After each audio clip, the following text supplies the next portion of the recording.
10 वर्षापर्यंत टिकतो. त्यावर कोणतेही वेलवर्गीय रोप लावू शकतो. आपला बांबू कसा एका हातच कुजून जातो. GI मेटलचा 10 वर्षांनी जास्त टिकतो.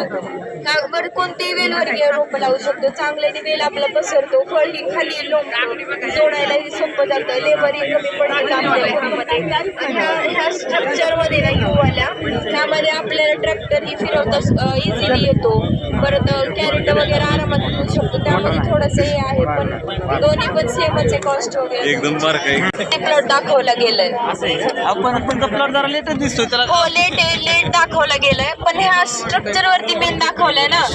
नवीन पद्धतीने हा स्ट्रक्चर बनवलाय. वेल चांगला आहे आणि पसरतोय. ह्यामध्ये बांबू कसा आपला पहिल्या येतच वापरल्या कुजून जातो. ह्यामध्ये GI मेटलचा वापर केलाय. ह्यामध्ये कोणतेही वेलवर्गीय रोप लावू शकतो आपण. कितीला बसतोय स्ट्रक्चर? 1 एकरी खर्च आहे 1.5 लाख रुपये. 1 एकर? हा 1 एकर 1.5 लाख रुपये खर्च आहे. त्याला अनुदान वगैरे? हो. त्याला अनुदान वगैरे आहे का? नाही 10 वर्षांनी जास्त टिकतो. कोणतेही वेलवर्गीय रोप लावू शकतो आपण ह्या स्ट्रक्चर. आणि हे कुठून हे KVK ने आपल्या करून बघितलंय. आपल्या KVKच्या ऑफिस मध्ये जर आपण कॉन्टॅक्ट केला तरी आपल्याला ते पुढचं सांगून देतील. म्हणजे ते बनवून देतील का? हो KVK वगैरे.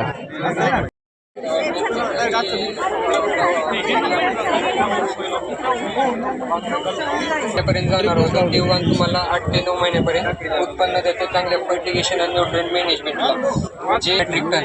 आणि तुम्ही जर ते ग्राफ्टिंग केलं तर तुम्हाला ते 22 ते 28 मेट्रिक टनापर्यंत उत्पन्न देते. म्हणजे एकरी 15 ते 20% उत्पन्नाची वाढ होते. रोग दोन्हीवर येतात. फक्त याचा रोग स्टॉक हा जंगली असल्यामुळे रोग प्रतिकारक्षमता चांगली राहते. जे जमिनीतून होणारे रोग आहेत मर रोग म्हणा निमेटोड त्याचं हा रोग होत नाही ह्याला सहजासहजी. 20 ते 25 दिवस झालं कोणताच औषध मारलेलं नाही. तेव्हा बोकड्याची सिम्पटम दिसतात. पहिल्या झाडांवर बोकड्याची सिम्पटम दिसतात. ही काय ओळ ही लाईन ही टोमॅटो कन्सेप्ट आहे. खाली बटाटावर टोमॅटो. ज्यावेळेस आपण बटाटा लावतो त्याचा ह्या साईजचा ज्यावेळेस रूट स्टॉकवर येतो त्याच्यावर आपण टोमॅटो ग्राफ्टिंग करतो. टोमॅटो ग्राफ्टिंग केल्यानंतर आता अडचण अशी आहे हे कमर्शियली आजच शेतकऱ्यांसाठी आणलेलं नाही.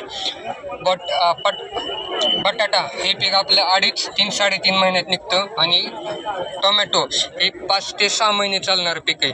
आता असा रूट स्टॉक बघतोय व्हरायटी बघतोय बटाट्याची जी की 5 ते 6 महिनेपर्यंत चालावी जेणेकरून तोपर्यंत तुमचा टोमॅटो हार्वेस्टिंग होऊन झाड वाळून गेलेला असावं. निमॅटोड्स विल्टिंग त्याच्यानंतर बुरशी येणे डम्पिंग त्याला आपण मराठी भाषेत मर रोग जे म्हणतो तर ते याच्यामध्ये येत नाही. नॉर्मल ग्राफ्टिंग आपलं 30 ते 35% आपल्याला जास्त उत्पादन देतं. जर आपण याच्यामध्ये वेल इरिगेशन फर्टिगेशन जर केलं नॉर्मल टोमॅटोचा प्लॉट चालतो आपल्याला 5 ते 6 महिने.